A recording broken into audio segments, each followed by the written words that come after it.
한번 따라하겠습니다. 하나님의 말씀에 답이 있고 길이 있습니다. 답을 얻고 길을 찾으시기 바랍니다. 오늘 7장 1절부터 3절에 보니까 혼인관계를 비유한 율법을 말씀하고 있습니다. 형제들아, 내가 법하는 자들에게 말하노니 너희는 그 법이 사람이 살 동안만 그를 주관하는 줄 알지 못하느냐. 남편 있는 여인이 그 남편 생전에는 법으로 그에게 매인바되나 만일 그 남편이 죽으면 남편의 법에서 벗어나느니라. 법은 사람이 살 동안만 그 사람을 주관하게 됩니다. 남편 있는 여인의 법은 그 남편이 법입니다. 그 남편 생전에는 법으로 그에게 매인바됩니다. 그래서 남편이 있는 동안 다른 남자하고 여차저차하면 음녀가 된다 그랬어요. 그러나 그 남편이 죽으면 그 법에서 벗어나게 되고 상관이 없다 이 말입니다. 요즘 데이트 폭력이란 말을 많이 씁니다. 심각한 수준입니다. 지난주 TV에 보니까 데이트라는 건 뭐죠? 사랑하는 사람들끼리 서로 사귀는 거예요. 근데 지난주 동영상 뉴스에서 계속 나왔죠. 남자가 여자를 무차별적으로 폭행하는데 제가 봐도요 겁날 정도예요. 사람들이 말리니까 막 그 사람들하고도 싸우더니 이 사람이 가더니요 술 취한 것 같아요. 트럭을 몰고 와서 이 여자한테 돌진한 거예요. 이 여자는 다행히 살았지만 주변 사람들 얘기해요.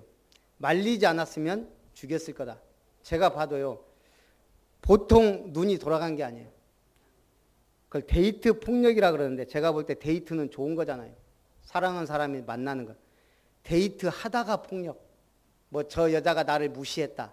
이게 쌓이다가 이제 폭발했겠죠. 거기다가 한 잔 먹었겠다. 오늘 원수와 왼수의 차이가 뭐예요? 원수는 같이 살아도 되지 않는 사람이고 왼수는 같이 살아야 되는 사람이에요. 사는 사람. 옛날에 TV에서 그런 프로가 있었어요. 할머니하고 할아버지하고 낱말 맞추기.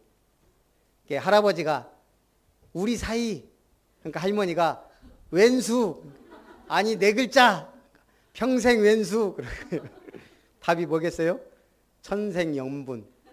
평생 왼수가 된 거예요. 원수는 같이 안 살아도 되지만 왼수는 평생 같이 살아야 돼요.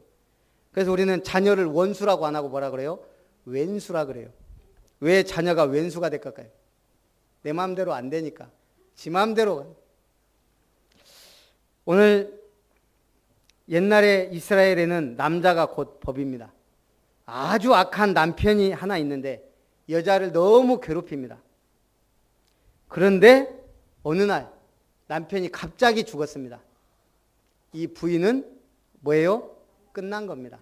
더 이상 두려워하고 무서워할 필요가 없다는 겁니다. 오늘 지금 성경이 그 말입니다. 아무리 악한 남편이라도 그 아내가 같이 사는 동안에는 어찌할 수가 없다. 법적으로. 그러나 그 남편이 죽어버렸으면 끝난 거 아니냐. 신앙생활을 지금 율법을 그렇게 말하고 있는 겁니다.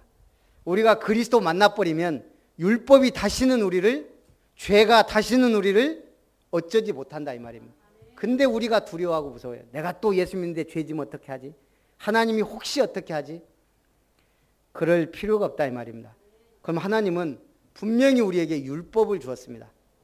첫 번째, 율법을 왜 줬습니까? 죄를 깨닫게 하기 위해서. 예수 그리스도를 믿는 순간 구원받습니다. 이미 구원을 받는 겁니다. 아직이 아닙니다. 예수 믿는 순간 천국은 아직 안 갔지만 구원은 받아버립니다. 그래서 과거형이 돼버립니다. 구원 받았다. 받을 수도 있다. 받았을 것이다. 아닙니다. 예수 믿는 순간 구원은 받는 겁니다. 그런데 율법에 대하여는 죽임을 당한 겁니다. 십자가에 같이 못 박는 겁니다. 구약시대에는 율법 지키지 못하면 저주를 받았습니다. 안식일 지키지 못하면 끌어내서 돌로 쳐 죽였습니다. 하나님을 모독하고 욕하면 돌로 쳐 죽였습니다. 자기 아버지에게 욕하고 하는 사람은 성경 법에 돌로 쳐주겠다니까요. 이에는 이로, 눈에는 눈으로 갚으라. 구약의 율법입니다. 그럼 하나님이 왜 율법을 줬습니까? 그래서 구약의 하나님은 두려운 하나님, 무서운 하나님입니다. 하나님의 율법대로 살지 못하면 저주를 받은 자입니다. 그래서 구약은 두려워 떨며 하나님을 믿었다 이 말입니다. 그 하나님이 율법은 주신 이유 중에 하나가 뭐예요? 율법으로 말미암아 죄를 깨닫게 하기 위하여. 율법이 탐내지 말라 하지 아니하였다라면 탐심을 알지 못하였을 것이다. 성경은 율법을 통해 우리가 죄인임을 말하고 있다 이 말입니다. 자, 탐심. 성경에서 말합니다. 예수님이 너희 중에 죄 없는 자가 돌로 치라. 죄가 뭐예요? 우리는 행동을 해야 죄예요. 세상에서는. 그러나 성경에 예수님이 뭐라 그랬어요? 너희가 형제를 욕하면 살인한 자다. 여자를 보고 음욕을 품으면 이미 간음하였다. 이건 뭐예요? 우리는 절대 죄로부터 자유로울 수 없다는 거예요. 모든 사람이 죄인이에요. 내가 100가지 1000가지 선을 행했어도 한 가지 죄를 지으면 죄인이에요. 그게 율법이란 말이에요. 이건 뭐예요? 나는 죄인이구나. 율법을 지킬 수 없는 의인이 아니구나. 이걸 깨닫는 거예요. 그러면 어떻게 돼요? 그럼 이걸 어찌할꼬? 오늘 바울이 그 말입니다. 내가 분명히 마음은 하나님의 뜻대로 살고 싶은데, 말씀대로 살고 싶은데 육신은 죄 가운데 있다 이 말이에요.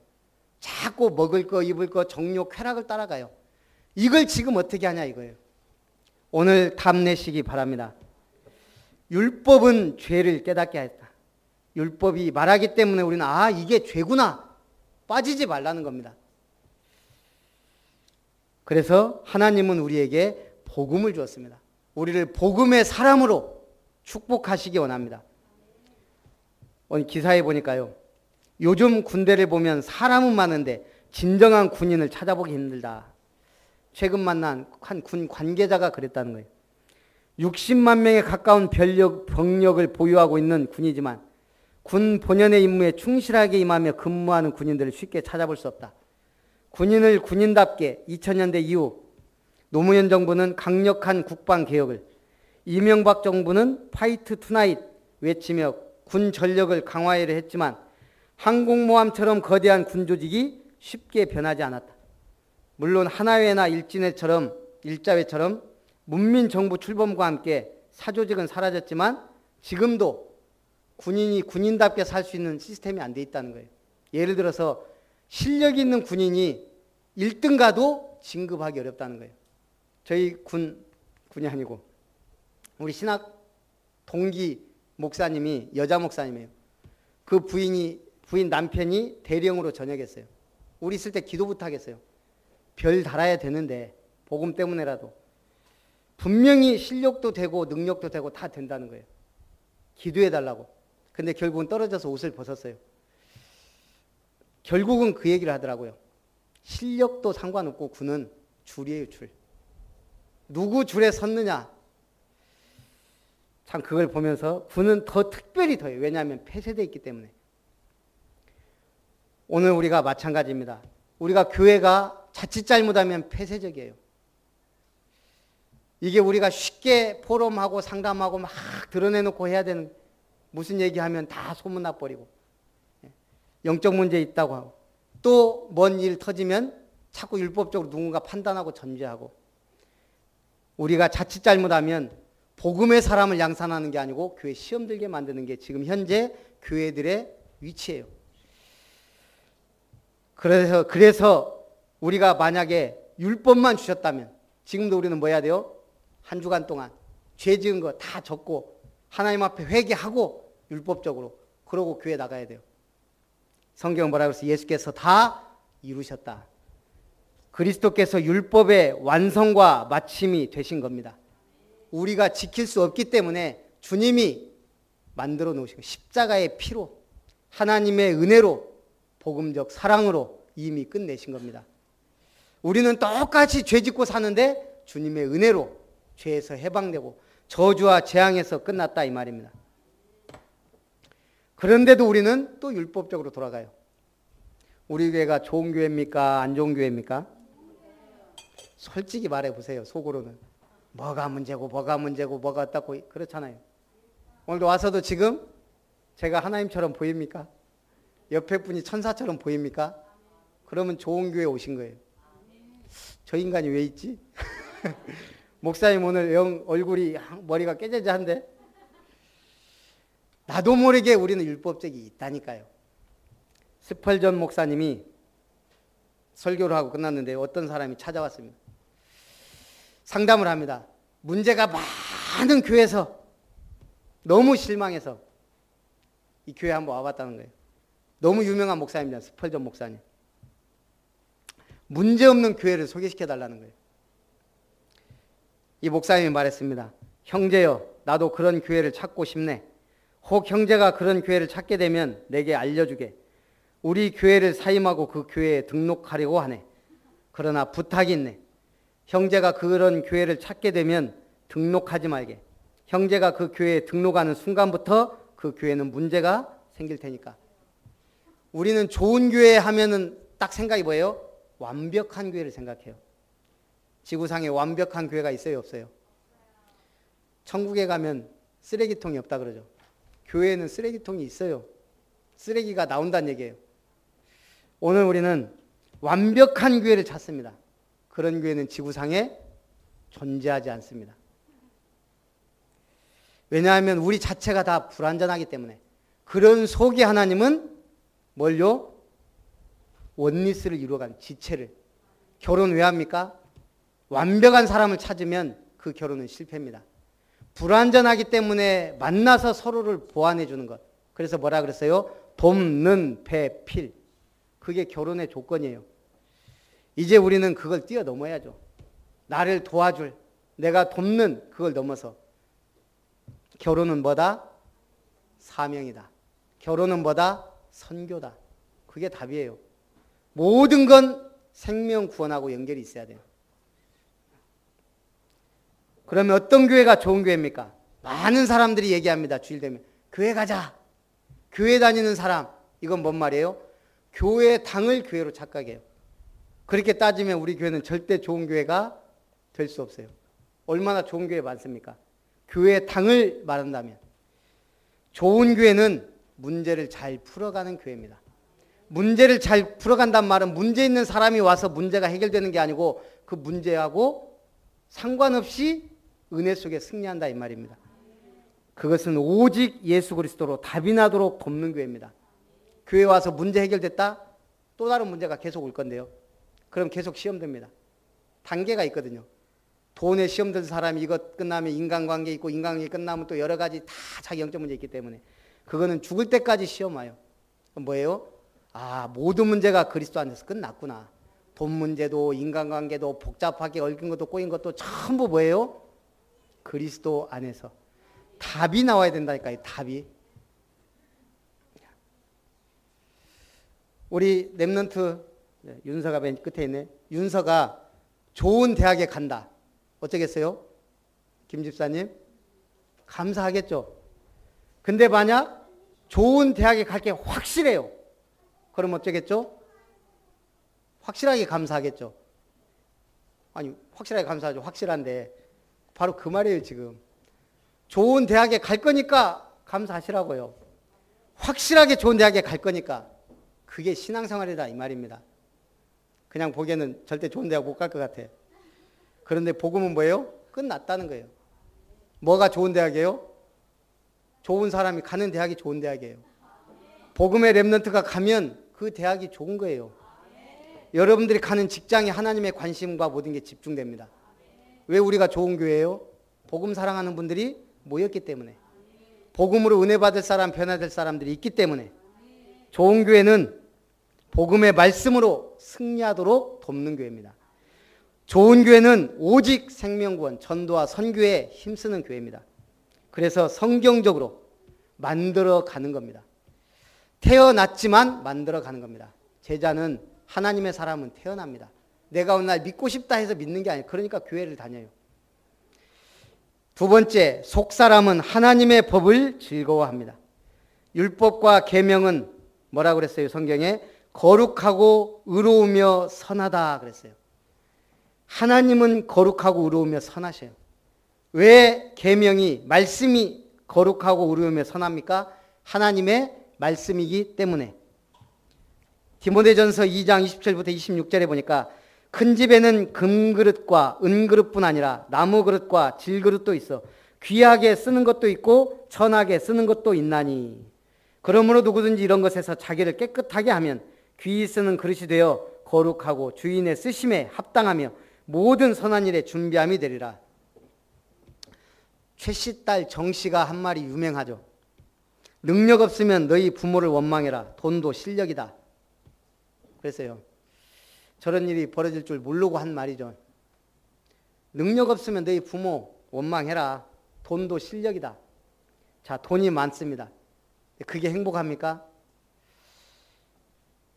이 말은 지금 세상 사람들의 가치관을 단적으로 말해준 겁니다. 돈 최고 아니냐. 무슨 짓을 해서라도 권력 얻어라. 돈이 최고다. 그래서 나온 말들이 뭐예요? 금수저, 은수저, 흙수저. 근데 성경에도 지금 바울 시대도 그랬는가 봐요. 바울이 말하잖아요. 금그릇도 있고 은그릇도 있고 나무그릇도 있고 질그릇도 있다. 그런데 어떻게 하라고요? 주인이 쓰시기에 합당한 깨끗한 그릇이 되라. 이 말은 뭔 말이에요? 당시에 우리가 부정한 사람은 성경이 어떤 사람이에요? 여자와 장애가 있는 사람은 사실은 하나님의 저주받은 듯한 사람 취급 못 받은 게 이 당시 여자와 장애인들이었어요. 그래서 성전에도 못 들어갔어요. 직업상 부정한 사람은 누구예요? 세리와 창기예요. 이런 사람들은 성경에 못 들어갔어요. 성전에. 그래서 바리새인들은 이 사람들을 우습게 알았어요.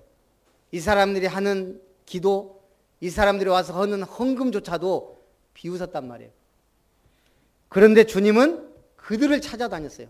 세리 집에, 장기 집에, 장애인 집에, 어린아이에게. 이게 뭐예요? 우리가 부정하다고 생각, 성경에서 구약에 부정했다고 했던 게 이제는 다 바뀌었다 이 말입니다. 연약한 사람이 오히려 주님의 관심이 되고 병든 자가 오히려 주님의 치유 대상이 되고. 그런데 우리는 자꾸 관심이 다른 데 있어요. 많이 가지려고 하고 응답받으려고 하고 성공하려고 하고. 오늘부터 우리의 생각과 관점이 바뀌시기 바랍니다. 금그릇과 은그릇이 중요한 게 아니다. 나무그릇과 질그릇이 하찮은 게 아니다. 뭐가 중요하다는 얘기예요? 그 안이 깨끗하냐.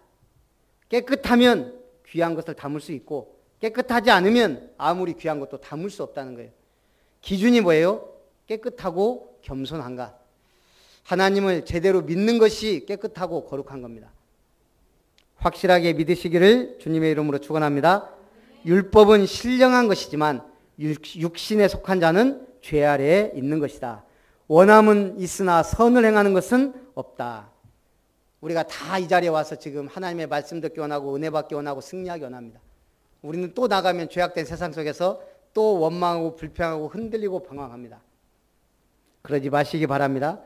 어떻게 해야 돼요? 속사람이 강건해져야 돼요. 속사람으로는 하나님의 법을 즐거워하여도 속사람이 하나님의 말씀을 즐거워해야 됩니다. 사람의 지체 속에 있는 죄의 법에 사로잡혀 있습니다. 이 사망의 몸에서 누가 나를 건져내랴. 바울처럼 위대한 전도자도 지금 이것 갖고 지금 고민하는 거예요. 누가 이 사망의 몸에서 나를 건져낼 수 있는가? 하나님 계신 천국까지 갔다 온 사람, 보고 온 사람이에요.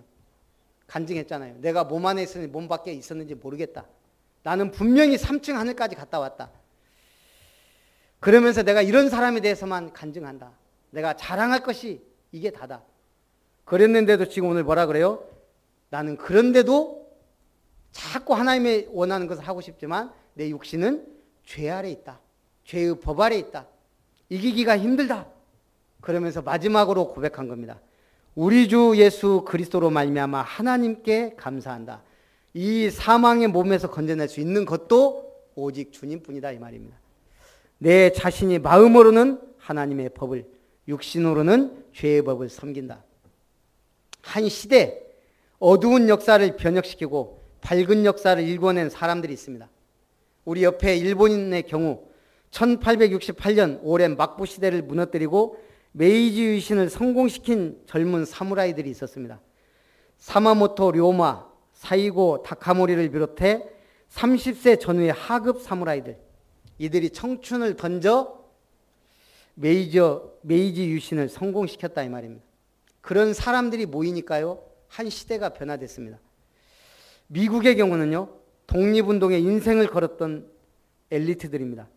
워싱턴 장군을 필두로 알렉산더 해밀턴, 벤자민 프랭클린 등이 강철같이 뭉쳐 세계 최강의 군대인 영국군에 맞서 길고 긴 투쟁을 이겨내고 독립을 쟁취했습니다. 미국에서 제일 중요하게 이기는 기념일이 뭐예요? 독립기념일이에요. 김정은이 대단하죠. 그 대단한 기념일에 보란듯이 미사일 쏘잖아요. 16세기 초 유럽을 뒤흔든 종교개혁운동의 선두주자들, 1517년 10월 31일 교회는 이렇게 달라져야 된다, 성경으로 돌아가자, 95개 반박문을 비텐베르크 대학 교회 정문에 붙인 겁니다. 이게 도화선이 돼서 유럽이 변혁이 된 겁니다. 지구 역사상 가장 큰 변화, 종교개혁. 그게 지금 우리에게까지 영향을 주고 있는 겁니다. 이렇게 시대를 바꾼 사람들, 근데 아직까지 우리나라에는 이런 변혁이 없었단 말입니다. 큰 부흥운동이 있었고 많은 일들이 있었지만 이런 참된 변혁운동, 우리 개인에게부터 조용히 응답이 있었으면 좋겠습니다. 하나님이 한 사람의 인생 전체의 청사진을 보여주는 일은 거의 없습니다. 내 인생을 쫙, 우리 복음이 청사진 쫙 보이면요 좋을 것 같은데 그런 법이 없어요. 자, 오니까 간신히 말씀 하나 줘요. 스가랴 9장 16절 왕관의 보석같이 여호와의 땅의 빛나리로다. 그것도 와서, 그래서 이제 이름이 생긴 거예요. 보경. 근데 집사람 어제 또 이름을 성경으로 바꿀까? 바꾸게 뭘 바꿔? 그만큼 고민을, 하나님 말씀 주셨는데 우리는 이렇게 그때그때 말씀을 주세요. 너는 어떤 목사가 되라가 아니에요. 목사 안수 받을 때 엘리사의 사명을 주시더라고요. 그리고 나서 지금 제가 2005년에 목사 안수 받았으니까 이제 딱 10년 돼가네요. 10년이 넘었네. 예, 10년쯤 되니까 이제 조금 목회자의 청사진이 보이기 시작해요. 이제 3가지 나왔잖아요, 우리. 그렇듯이 청사진이 한꺼번에 쫙 나오는 게 아닙니다. 말씀의 이정표를 따라가는 겁니다. 마틴 루터는 내 달력에는 오직 이틀만 있을 뿐이다. 뭐가 있을까요? 이틀이면. 할렐루야. 우리 집사님이 날로 변화되고 있습니다. 옛날에는 틀린 거 자신 있게 얘기해도 요즘은요 50%는 맞아요. 오늘하고 주님 오실 날. 2가지. 루터의 달력은 딱 2가지입니다. 오늘과 주님 오시는 그날. 그러니 다르죠.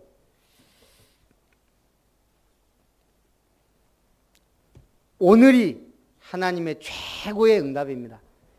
그래야 주님 오시는 날을 우리는 준비할 수 있습니다.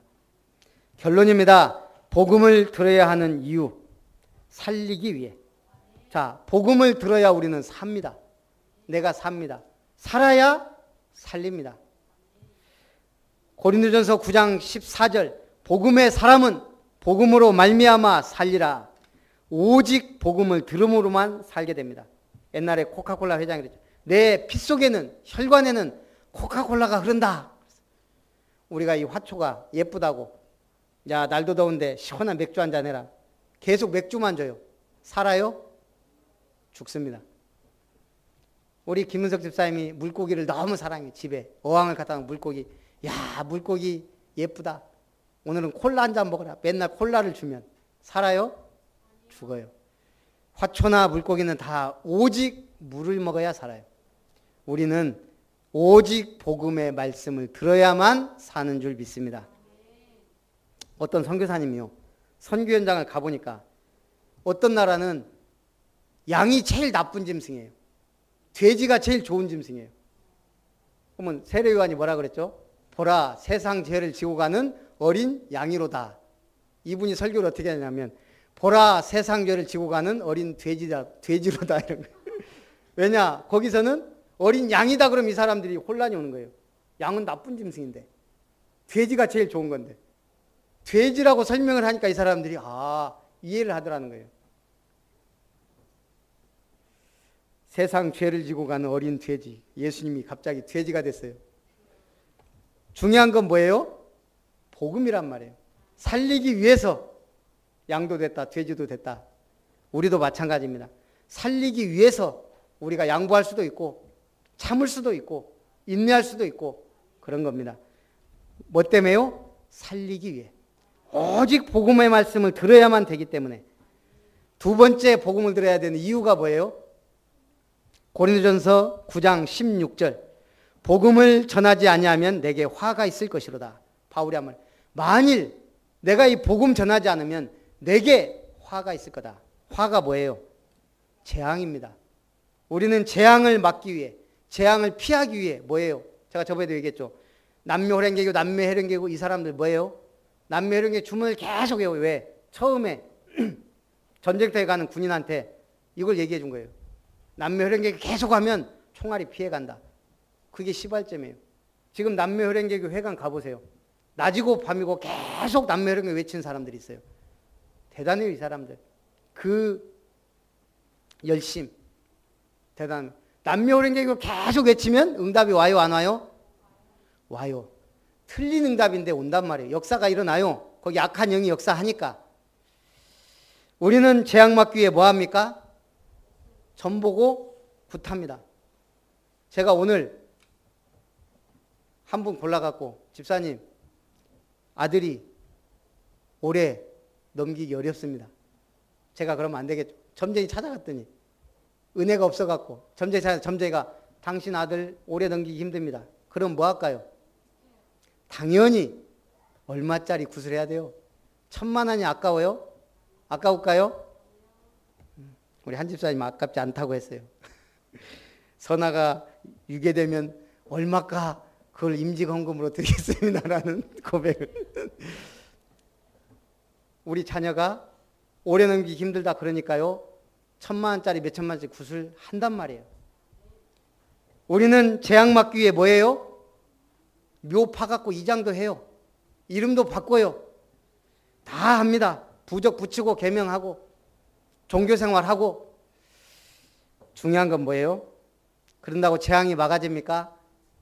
절대 불가능합니다. 운명대로 팔자대로 갑니다. 그래서 우리는 정확한 복음을 전해야 될 줄 믿습니다. 복음 들어야 하는 이유, 살고 살리기 위해, 화를 면하고 재앙을 막기 위해. 오늘 복음의 사람으로 승리하시기를 주님의 이름으로 축원합니다. 살아계신 하나님, 하나님의 법을 즐거워하여 말씀 속에 답이 있고 길이 있음을 알고 누리는 우리 모든 성도님들 되게 하옵소서. 복음의 사람으로 살리고 재앙을 막는 주역들이 되게 하여 주옵소서. 예수님의 이름으로 기도하옵나이다.